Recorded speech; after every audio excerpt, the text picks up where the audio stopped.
മലയാളിക്ക് അഭിമാനമായി ബഹിരാകാശ യാത്ര തുടങ്ങി അനിൽ മേനോൻ.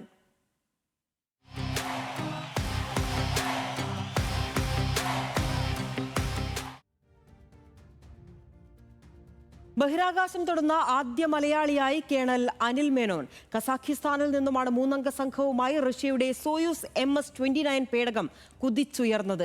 അല്പസമയത്തിനകം പേടകം ബഹിരാകാശ നിലയത്തിൽ ഡോക്ക് ചെയ്യും.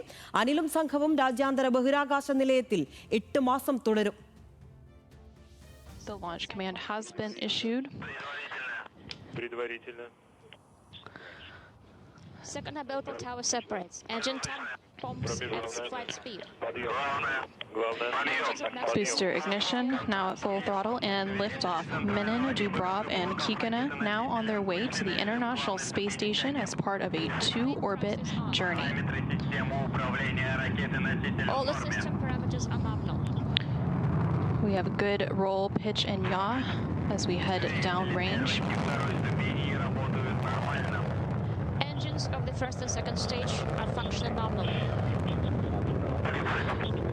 We have confirmation that the first and second stage engines have good performance.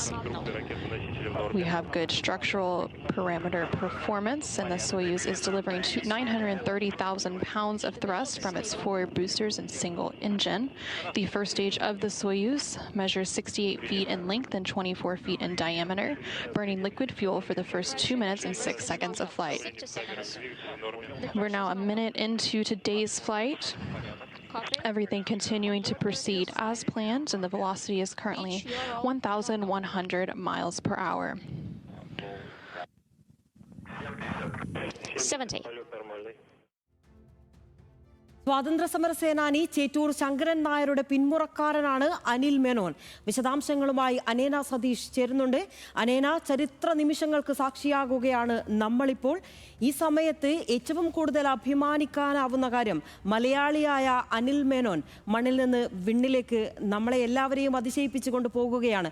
അല്പസമയത്തിനകമാണ് docking. എന്തൊക്കെയാണ് മറ്റ് വിശദാംശങ്ങൾ?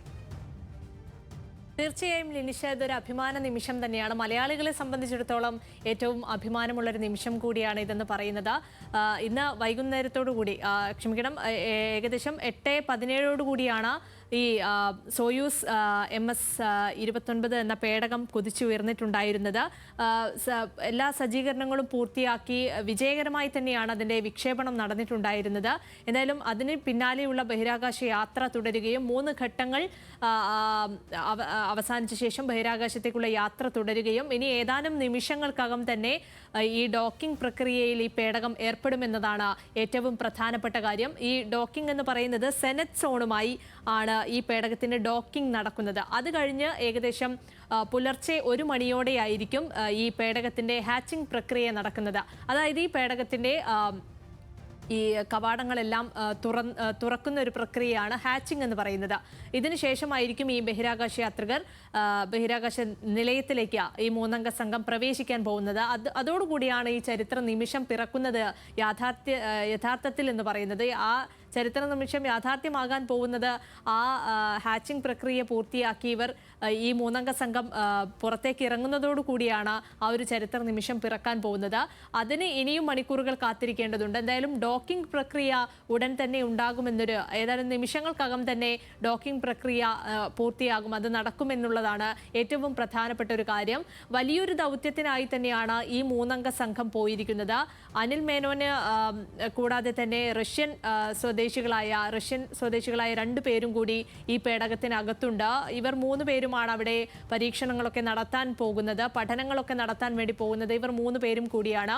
എന്തായാലും 8 മാസത്തെ ഒരു ദൗത്യത്തിനായാണ് 3-അംഗ സംഘം പോയിരിക്കുന്നത്. അതിൽ തന്നെ പ്രധാനപ്പെട്ട ചില പരീക്ഷണങ്ങളൊക്കെ ചെയ്യാൻ വേണ്ടി ഈ സംഘത്തിന്റെ നേതൃത്വത്തിൽ പരീക്ഷണങ്ങളൊക്കെ നടക്കുന്നുമുണ്ടാകും. ഏറ്റവും പ്രധാനപ്പെട്ടത് ശാസ്ത്ര സാങ്കേതിക പരീക്ഷണങ്ങളാണ്.